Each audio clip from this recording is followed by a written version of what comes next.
ದೇವಸ್ಥಾನ ಸ್ಥಾಪನೆ ಮಾಡಿದ್ರು. ಯಾರು? ಯಾದಗಿರಿಯ ಸ್ವಾಮಿಗಳು ಅಂತ ತಿಳ್ಕೊಂಡು ಯಾದಗಿರಿಯ ಸ್ವಾಮಿಯವರು ಮೌನೇಶ್ವರನ ದೇವಸ್ಥಾನವನ್ನ ನಿರ್ಮಾಣ ಮಾಡಿದ್ರು, ಮಠವನ್ನು ನಿರ್ಮಾಣ ಮಾಡಿದ್ರು.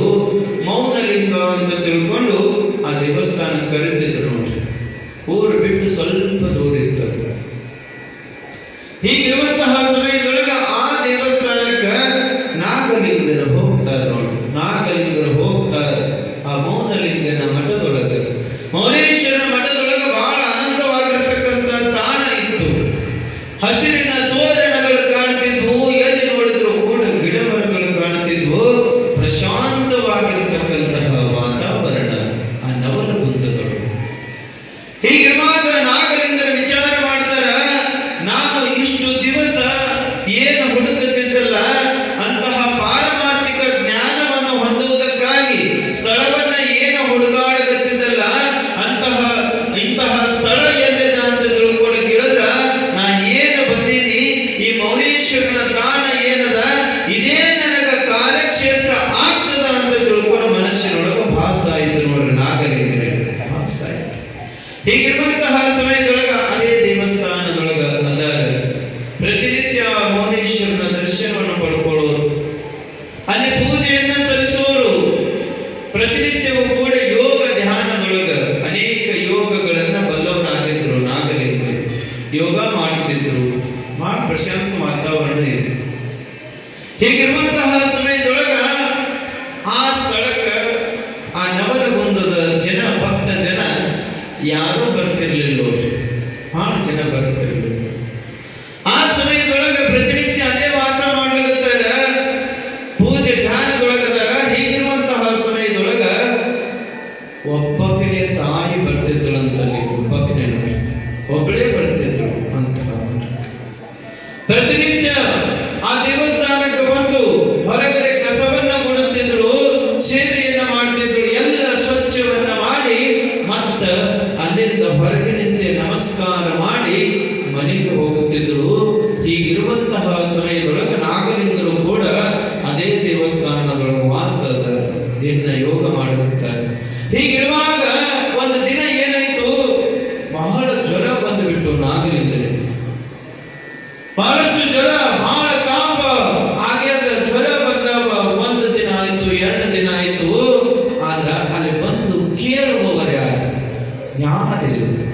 ಯಾರು ದರ್ಶನಕ್ಕೆಂದು ಅಲ್ಲಿ ದೇವಸ್ಥಾನಕ್ಕೆ ಬರ್ತಿರ್ಲಿಲ್ಲ. ಜ್ವರ ಬಂದವ ನಡುಗಲಗುತ್ತಾರೆ, ಯಾರು ಕೇಳುವವರಿಲ್ಲ. ಹೀಗಿರುವಂತಹ ಸಮಯದೊಳಗೆ ಪ್ರತಿನಿತ್ಯ ಆಕೆ ಏನು ಸೇವಾ ಮಾಡ್ತಿದ್ದಳಲ್ಲ, ಯಾರೇ ಅಂತ್ಯಜಳಾಗಿರ್ತಕ್ಕಂತಹ ಸಮಗಾರ ಭೀಮವರು, ಸಮಗಾರ ಭೀಮವ ನೋಡುತ್ತಾಳೆ. ನೋಡಿ ಮನಸ್ಸಿನೊಳಗೆ ಕಳವಳ ಪಡ್ತಾಳ. ಈ ಸಾಧು ಮಹಾತ್ಮರು ಎಲ್ಲಿಂದ ಬಂದಾರ ಗೊತ್ತಿಲ್ಲ. ಪಾಪ ನೋಡಿದ್ರ ಜ್ವರ ಕಾಣಕತ್ತವ, ನಡಗಲಕತ್ತಾರ, ಉರಿ ಬಂದವು, ಚಳಿ ಬಂದವು, ಏನು ಮಾಡ್ಯವು ಅಂತ ತಿಳ್ಕೊಂಡು ಮೊಮ್ಮನೆ ಮರುಗುತ್ತಾಳ. ನೋಡ್ರಿ, ತಾಯಿ ಏನ್ ಮಾಡುವುದು, ಮನಸ್ಸಿನೊಳಗೆ ದುಃಖ ಅದ, ಹೋಗಿ ಸೇವೆ ಮಾಡ್ಬೇಕಂತ ತಿಳ್ಕೊಂಡು ಕೇಳಿದ್ರ ಏನೈತ್ರಿ, ಅಂತ್ಯಜಳಾಗಿದೆ. ಜಾತಿಯಲ್ಲಿ ಕೆಳಜಾತಿ ಒಳಗಿದ್ದಳಲ್ಲ, ಅದಕ್ಕೆ ವಿಚಾರ ಮಾಡಿದ್ರು. ಒಂದು ದಿನ, ಎರಡು ದಿನ ಹಾಗೆ ಹೋದಳು. ಮೂರನೇ ದಿನ ತಾಳಲಿಲ್ಲ ತಾಯಿ. ಯಾಕೆ?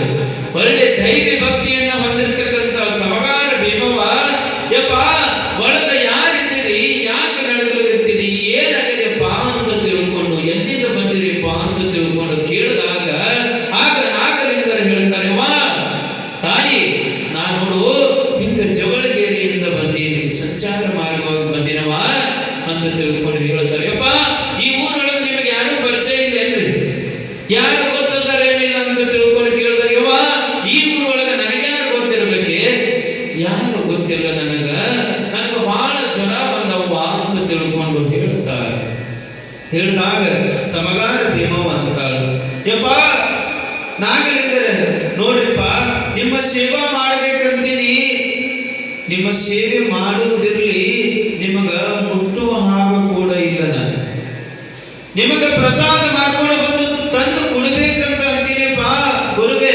ಆದ್ರ ನಾನು ಕೆಳಮಟ್ಟದೊಳವ, ಕೆಳಜಾತಿ ಒಳಗಿದ್ದೀನಿಪ್ಪ, ಹ್ಯಾಂಗ ತಂದು ಕೊಡ್ಲಿ ಕೊಡ್ಲಿಪ್ಪ, ನಿನಗೆ ಪ್ರಸಾದ ಕೊಡುವ ಹಾಗೂ ಇಲ್ಲ, ನಿನಗೆ ಮುಟ್ಟುವ ಹಾಗೂ ಇಲ್ಲ, ಕುಲದೊಳಗ ನಾ ಬಹಳ ಕೆಳಮಟ್ಟದೊಳಗಿದ್ದೀನಿ ಅಂತ ಅಂದಾಗ ನಾಗಲಿಂಗರು ಹೇಳ್ತಾರೆ, ಯವ್ವ ಯಾರ ಕೆಳಮಟ್ಟವ, ಯಾವ ಕುಲವ, ಏನ್ ಹೇಳಕತ್ತೀರಿ?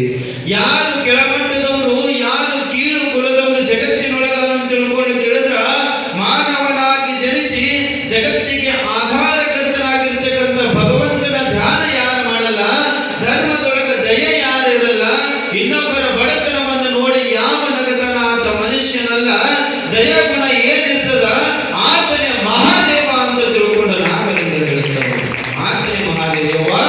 ನೋಡು, ನೀ ಕೆಳಮಟ್ಟದವಳಲ್ವ, ನೀನೇ ಉನ್ನತ ಮಟ್ಟದಕ್ಕೆ, ನೀನೇ ತಾಯಿ ಹೃದಯದಕ್ಕಿದೀವ, ನೀ ತಾಯಿ ಇದ್ದಿ ಅಂತ ತಿಳ್ಕೊಂಡು ನಾಗಲಿಂಗರು ಹೇಳುವಂತಹ ಸಮಯದೊಳಗೆಪ್ಪ ನೀ ಎಲ್ಲ ಹೇಳ್ತಪ್ಪ. ಆದ್ರ ಜನ ನೋಡಿದ್ರೆ ಹ್ಯಾಂಗ, ನಿನಗೆ ಹ್ಯಾಂಗ ಅಂತ ತಂದುಕೊಳ್ಳಿ ಬಾ, ನಾ ಪ್ರಸಾದ ಹೆಂಗ ತಂದುಕೊಳ್ಳಿ ಅಂತಂದಾಗ ಏನ್ ಮಾಡ್ತಿ ನೋಡು, ನಿನಗೆ ಬಿಟ್ಟಿದ್ದು ನನ್ನ ಪ್ರಾಣ ಹೋಗ್ತದೆ, ನನಗೆ ಬಹಳ ಜ್ವರ ಬಂದವ ತಾಯಿ, ನೋಡು ನಿನಗೆ ಓಡಿಸಬೇಕಂದ್ರ ಏನಾದ್ರು ತಗೊಂಡು ಬಾ, ಪ್ರಸಾದ ಮಾಡಿಸು ಅಂತ ತಿಳ್ಕೊಂಡಂತ ಬಹಳ ನಿದ್ರಣಕ್ಕೆ ಬಂದಿದ್ರು. 7-8 ದಿವಸ ಏನು ಪ್ರಸಾದ ಇಲ್ಲ, ಜ್ವರ ಆದವ ಮೈ ಒಳಗೆ. ಹೀಗಿರುವಂತಹ ಸಮಯದೊಳಗೆ ನನಗೆ ಏನಾದ್ರೂ ಕುಡಿಲಿಕ್ಕೆ ಕೊಡುವ, ಮೊದಲ ನನಗೆ ಬಹಳ ಬಾಯಾರಿಕೆ ಆಗ್ಯದ, ನೀರಾದ್ರೂ ಕೊಡು, ಏನಾದ್ರೂ ಕುಡಿಲಿಕ್ಕೆ ಕೊಡು ಅಂತ ತಿಳ್ಕೊಂಡಾಗ ನಿಂದ್ರು ಊರಿಗೆ ಹೋಗಿದ್ದಂತೇನೆ, ಮನೆಗೆ ಹೋಗಿದ್ದಂತೇನೆ ಅಂತ ತಿಳ್ಕೊಂಡು ಭೀಮವ್ವ ಹೇಳ್ತಾಳ. ಹೇಳಿರುವಂತಹ ಸಮಯದೊಳಗೆ ನಾಗಲಿಂಗರಂತಾರೆ, ನನಗೆ ತಾಳುವುದೇವ, ನೀರು ಬೇಕು, ಇಲ್ಲ ಅಂತ ಕೇಳಿದ್ರ ನನ್ನ ಪ್ರಾಣ ಹಾರಿ ಹೋಗಿ ಬಿಡ್ತದವ, ನೋಡು ಅಂತ ತಿಳ್ಕೊಂಡು ಅಂದಾಗ ಸಮಗಾರ ಭೀಮವ್ವ ವಿಚಾರ ಮಾಡ್ಕೊಳ್ತ, ಮೌನೇಶ್ವರ, ಮೌನಲಿಂಗ, ಇದು ಎಲ್ಲವೂ ಕೂಡ ನೀನು ಮಾಡುವಂತಹ ಪರೀಕ್ಷೆದ ತಂದೆ ಅಂತ ತಿಳ್ಕೊಂಡು ನಾಗಲಿಂಗ ಏನು ಕೊಡ್ಲಿಪ್ಪ ಅಂತಂದಾಗ ನೀ ನನ್ನ ತಾಯಿ ಇದ್ದಂಗವ, ನಾಗಲಿಂಗ ನೀ ನನ್ನ ಸಾಕ್ಷಾತ್ ತಾಯಿ ಇದ್ದಂಗವ, ನನ್ನ ತಾಯಿ ಗೊತ್ತಿಲ್ಲ, ನೀನೇ ನನ್ನ ತಾಯವ್ವ, ಏನು ಕೊಡ್ತಿ ಕೊಡು ಅಂತ ಅಂದಾಗ ಆ ಒಂದು ನಾಗಲಿಂಗ ಏನಿದ್ದಲ್ಲ, ಆ ನಾಗಲಿಂಗನಿಗೆ ಚಿಕ್ಕ ಬಾಲಕ ನಾಗಲಿಂಗ ಆದಂತ ಹಾಡ ಕುಡಿಸಿದ್ರಂತ ನೋಡ್ರಿ. ಸಮಗಾನ ಭೀಮವ್ವ ಹಾಡ ಕುಡಿಸಿದ್ರಂತ ಚಿಕ್ಕ ಮಗು ಆದ ನಾಗಲಿಂಗ ನೋಡ್ರಿ. ಸಾಮಾನ್ಯದ ಇದು ಪವಾಡ. ನಾವು ಬಬಲಾದಿಯ ಚನ್ನವೀರ ಶಿವಯೋಗಿಗಳ ಪುರಾಣದೊಳಗೆ ನಾವು ನೋಡ್ತೀವಿ, ಏನು ಚಿಕ್ಕ ಬಾಲಕನಾಗಿ ಅಲ್ಲೆಲ್ಲ ಮುತ್ತೈದೆಯರು ಸ್ನಾನವನ್ನ ಮಾಡಿಸುವಂತ ಸಮಯದೊಳಗೆ ತಿಳಿಗೇಡಿ ಜನ ಏನಿರ್ತಾರ ಎಲ್ಲರೆದುರು ಅಂದಿದ್ರು, ಏನು ನೋಡು ಬಬಲಾದಿ ಮುತ್ಯ ಹ್ಯಾಂಗದನ, ಚನ್ನವೀರ ಮುತ್ಯ ಹ್ಯಾಂಗದನ, ಈ ಎಲ್ಲ ವಯಸ್ಸಿಗೆ ಬಂದಿರತಕ್ಕಂತಹ ಮುತ್ತೈದೆಯರು, ಯೌವನವತಿಯರು, ಇವರೆಲ್ಲ ಹೋಗಿ ಸ್ನಾನ ಮಾಡಿಸ್ಬೇಕಂತಾರ. ಈ ಮುತ್ಯಕ್ಕೆ ಗೊತ್ತಾಗಲೇನಂತ ತಿಳ್ಕೊಂಡು ಕಿಡಿಗೇಡಿಗಳು ಹೇಳಿದ್ರಂತ. ಅವಾಗ 4 ಜನ ಕದ್ದು ನೋಡಕತ್ತಿದ್ರಂತ. ನೋಡ್ರಿ ಏನು ಸ್ನಾನ ಮಾಡಿಸುವಂತ ಚನ್ನವೀರ ಶಿವಯೋಗಿಗಳು ಹೆಂಗ ಸ್ನಾನ